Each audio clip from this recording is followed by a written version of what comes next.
আসসালামু আলাইকুম। আমার ছাদ বাগানে সবাইকে স্বাগতম।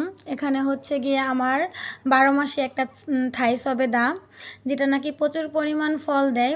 একবার ফল শেষ না হতেই নতুন করে আবার ফুল দেওয়া শুরু করে।